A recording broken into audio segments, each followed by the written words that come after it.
Welcome back. The debate over the fate of the Export-Import Bank is roaring in the nation's capital as the expiration of the bank's charter approaches. The bank is a government-run entity that ensures losses for U.S. exporters. My next guest is a big supporter of it. Honeywell CEO David Cody is with me now in a CNBC exclusive. It's good to have you back, David. Why make such an issue about the ExIm Bank here? Well, when it's being threatened the way it is now, that's just not a great position to be in. When you think about every country recognizes that exports are critical for job development.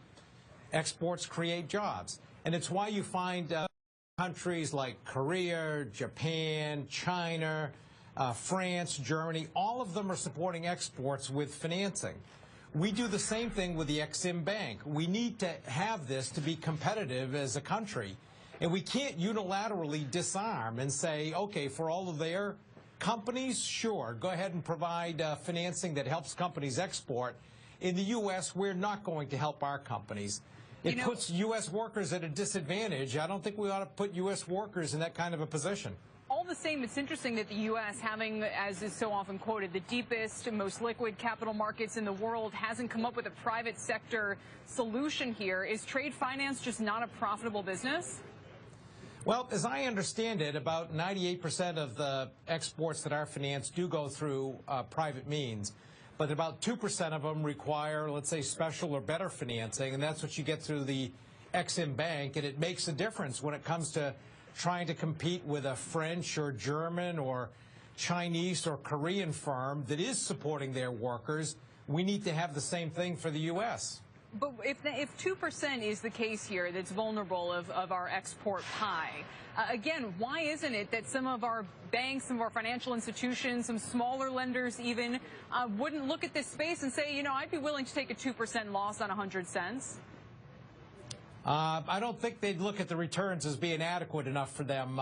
This really is something that we need to be competitive with these other countries who provide very low-cost financing for their exporters on a number of these bigger deals.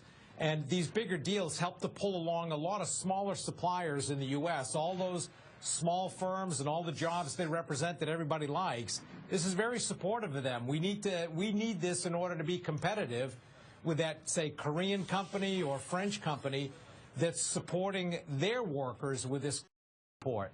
Do you, or have you in the past, David, used ExIm financing at Honeywell?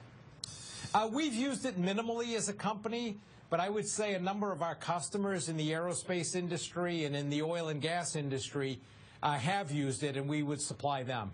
So if the ExIm Bank does lose its charter, your business will take a hit? Yes, I believe so. I believe U.S. jobs will take a hit as a result of that. How big of a hit?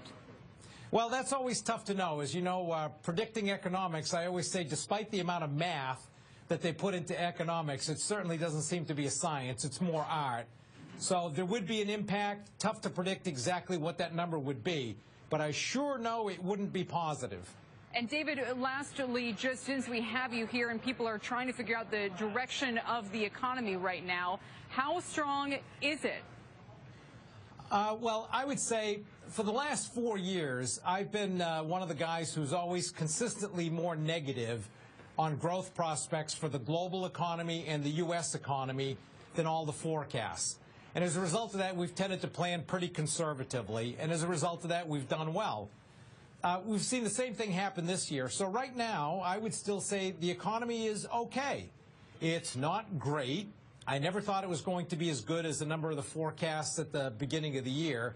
But it's not bad either. And we're going to continue to have these ups and downs and these modulations. But I still think it's okay. But no CapEx spending boom, David, is what I'm hearing, I guess, because people would look to someone like you or like Honeywell to be that early sign that we're actually on the cusp of a bigger surge in business spending here. It sounds like even in 2014 that's not going to be the case. Well, I could tell you for us, for example, 2014, our CapEx spending is up about 20% from what it was last year. Wow. Because of some major investments that we're making primarily in the U.S. So it's one of those where, yeah, the investments are going on. There is CapEx that's being spent, and I think by most companies at a higher rate than last year. But we're going to continue to see these bumps along the way, and I just don't think we can react to every negative piece of economic news or a really positive piece of economic news in an unreasonable way. Right. This is one where I think the economy is going to continue to be okay. Not great, not bad, but okay. Final question, because I know we have to go, David, but on the front page of the New York Times, we just spoke with the author of the piece today. He calls it a bubble economy, says everything's in a bubble out there. Do you agree? I think it's tough to know, and if we take a look at the last 5 years since we went through the Great Recession, these are unprecedented times, so it's kind of tough to know at this point. And I'm one of the guys who says, thank God the Fed has done what they have in order to make sure that we didn't end up with another Great Depression and only ended up dealing with a very bad recession. I do believe over time we're going to have to wean ourselves off of this, but I sure don't think now's the time to do that. Or wean off the ExIm Bank, as you have put it. David Cody, thank you for being